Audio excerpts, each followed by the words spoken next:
Our guest speaker today is the president of two privately owned exploration companies, Uminco Nickel Mining Corporation and Uminco Pacific Mining Corporation. Our speaker was not always in nickel mining. From 1994 to 2003, our speaker was chairman and chief executive officer of Philex Mining Corporation. All of you know that is a very successful gold copper miner that is also listed with our Philippine Stock Exchange. Our speaker also served as president of the Chamber of Mines of the Philippines from 1993 to 1995, and then as its chairman from 1995 to 2003. Under the leadership of our speaker, Nickel Asia is focused on growth and takes very seriously its responsibilities towards safety, environmental protection, community relations, and community development. For its endeavors in these fields, Nickel Asia has received numerous awards. Nickel Asia believes that sustainable development is the only way forward for any mining corporation.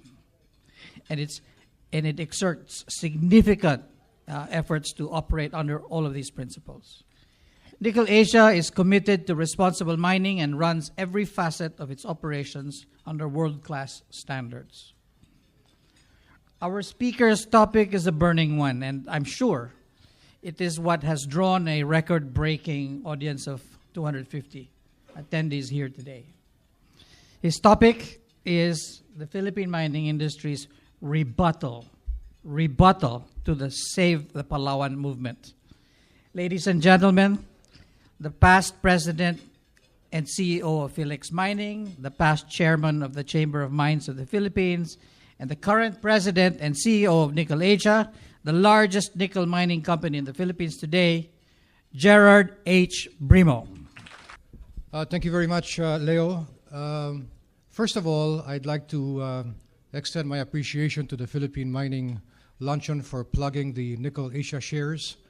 In case you don't know, the symbol is NIKL. Thank you for having me here. I think you've all heard about the Save Palawan movement. This was born some months ago, headed by a lady that has very good connections of her own, and their goal is to raise 10 million signatures to stop mining in Palawan. They've developed a presentation that is not only harmful to those of us that are mining in Palawan, but is also harmful to the industry as a whole. And they've been showing this around town to a number of media forums, to whoever groups will listen to them. They've also showed it to a number of government people. And the presentation is all wrong, but nevertheless, for those that do not know mining, if you were to sit down and view the presentation, you will get alarmed or maybe mortified, totally appalled perhaps. I think you get my drift. It's an immensely damaging presentation. So what we've had to do is we've had to present our counter to what they're showing. And we as well have presented this in a number of forums and other, to editorial boards of the major newspapers, as well as to some government people. And this is what I will be showing you this afternoon. If you have not had the privilege of sitting and viewing their presentation, you will get a glimpse of it in what I will be showing you. So there are three parts to this presentation. The first one is the issues that have been alleged against us and how we rebut the issues.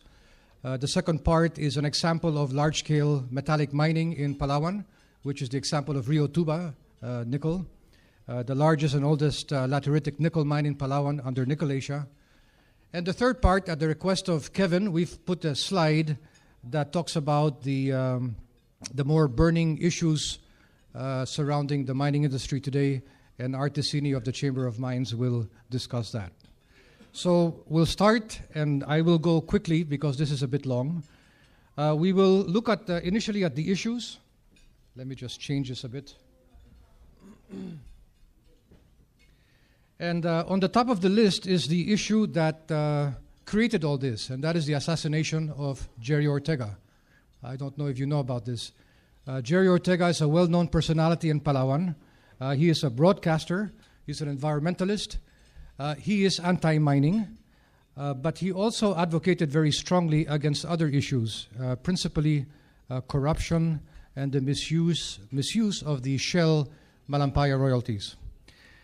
When he was assassinated, the lady that heads this organization alluded to links between the industry and this crime, if you can believe that.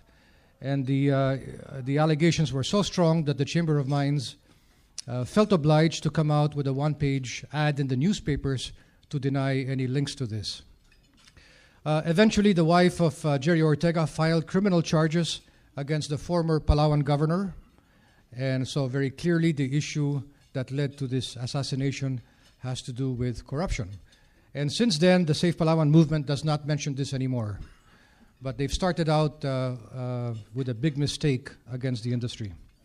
Other issues: mining is affecting the biodiversity of Palawan. All of Palawan is pristine and biodiverse and should not be touched. It's destroying forests, displacing agriculture, and so forth. There is a large amount of mining applications in Palawan and the issue of unrehabilitated mines of the past. So I'll look at these issues briefly and show you how we address these. Palawan and the environment. Palawan is actually a very special province. It is the only province that has an environmental law all unto itself, and that is Republic Act 7611, the Strategic Environmental Plan for Palawan. The Palawan Council for Sustainable Development that is tasked to implement that law, and of course the 1995 Mining Act. And under the SEP law, it specifies a graded system of protection and development control known as the Environmentally Critical Areas Network, or ECAN, and it specifies that no form of human disruption above 1,000 meter elevation, that's what they call the core zone, first growth, forests, peaks, and other areas should not be touched. And of course, as we all know, in the Mining Act itself, Section 19 excludes entire areas for mining. That's old growth or virgin forests, watersheds, built-up areas, reservations. Any area that falls under the National Integrated Protected Area System, or NIPAS, is close to mining. So you have all these protective measures, and so what is the fuzz all about? So now let's see what the Palawan Council for Sustainable Development have to say. And mind you, this is a government agency that is tasked to implement the SEP law. They have been stung as well by the criticisms that were hurled against them for approving so many mining applications and allowing the forest to be destroyed, that they as well felt obliged to come out with a one-page ad in the newspapers. They call it the real score. Palawan's forest remains the country's largest. This is what it looks like. And I will just quote one aspect of this ad. NGO sectors and some sectors of civil society blame mining as the main culprit for Palawan's deforestation. But this allegation is grossly inaccurate and lacking in well-established data support.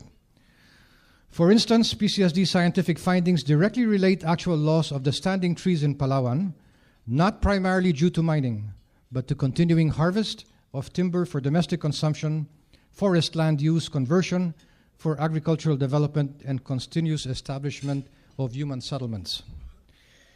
In actual fact, the PCSD has granted strategic environmental plan clearance on 18,000 hectares in round numbers, of which only 1,557 hectares has been approved for mining, the balance for exploration. And we have to keep in mind that Palawan is actually the largest province in the country in terms of land mass.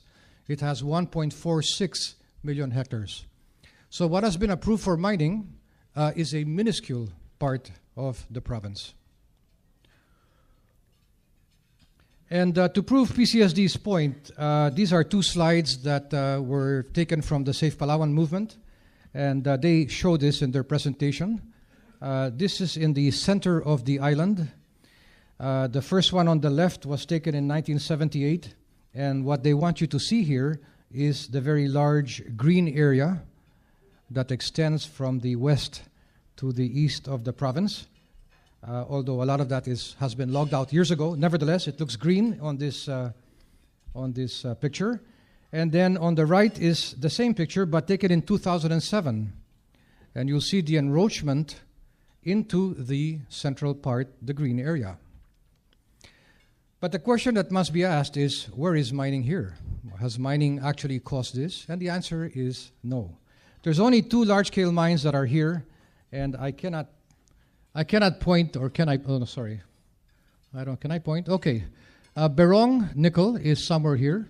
It's inside the green area, but it is so small that you can hardly notice it.